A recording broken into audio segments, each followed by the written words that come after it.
এবার রিয়া সৌরভের সাথে সম্পর্ক করার সিদ্ধান্ত নিবে আগামী পর্বে। বিস্তারিত জানতে সম্পূর্ণ ভিডিওটি দেখতে থাকুন।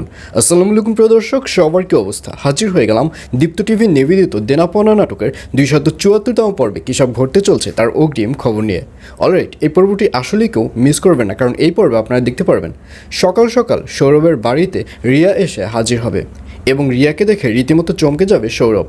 তখন সৌরভ বলবে, কী ব্যাপার, এত সকাল সকাল এখানে কেন? তখন রিয়া বলবে, একটা কাজের জন্য এখানে এসেছি। তখন সৌরভ বলবে, কী কাজ সেটা বলে আমাকে উদ্ধার করুন। তখন রিয়া বলবে, আসলে আমি এখানে এসেছি আমার ফিলিংসগুলো শেয়ার করতে। আমার উপর দিয়ে যে ঝড়গুলো বয়ে গেছে, আই থিঙ্ক তোমার উপর দিয়েও সেই ঝড়গুলো বয়ে গেছে। সুতরাং আমার সাথে একমাত্র তুমি এই ফিলিংসগুলো কানেক্ট করতে পারবে, আর এজন্যই কষ্টের কথাগুলো তোমাকে বলতে এসেছি। এইসব বলতে দেখা যাবে রিয়াকে। আর অন্যদিকে এবার নাদিয়া আন্টি আসলে পারিকে দেখা যাবে সে নাদিয়া আন্টির সাথে কথা বলতে চাইলে নাদিয়া আন্টি বলবে, আচ্ছা ঠিক আছে, আমার সাথে আমার রুমে চলো। এই বলে নাদিয়া আন্টি যখন পারিকে নিয়ে রুমে যাবে তখন পল্লবকে দেখা যাবে সে ভয় পেয়ে যাবে। পল্লব বলবে, পারি নাদিয়ার রুমে গিয়ে কী করবে যদি পারিকে কিছু করে ফেলে? আর এই কথা শুনে পল্লবের ওয়াইফ বলবে, পারিকে কিছুই করবে না এবং পারির অবশ্যই নাদিয়া আন্টির রুমে যাওয়া উচিত, কারণ এই ব্যাপারটি আসলেই খোলাসা হওয়া উচিত। আর এই কথা বলার পর নাদিয়া আন্টিকে দেখা যাবে সে পারিকে বলবে, কী ব্যাপার, তুমি কি কথা বলতে এসেছো আমার কাছে?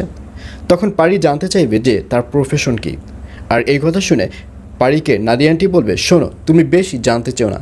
আমি খুব ভালো করেই জানি যে তোমার শ্বশুরবাড়ির সাথে তোমাদের সম্পর্ক নেই, কিন্তু এই ব্যাপারটি তোমার বাবা ভাই কেউই জানে না।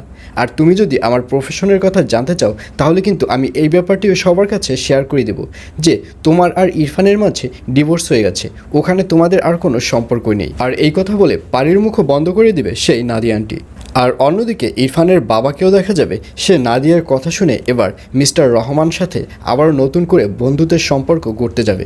সে নিজেই মিস্টার রহমানের কাছে ফোন করবে, ফোন করে কেমন আছে কী করছে এই সব জানতে চাইবে এবং এক পর্যায়ে মিস্টার রহমানকে বলবে তার সাথে যেন দেখা করে এবং এক জায়গায় গিয়ে তারা চা খাবে।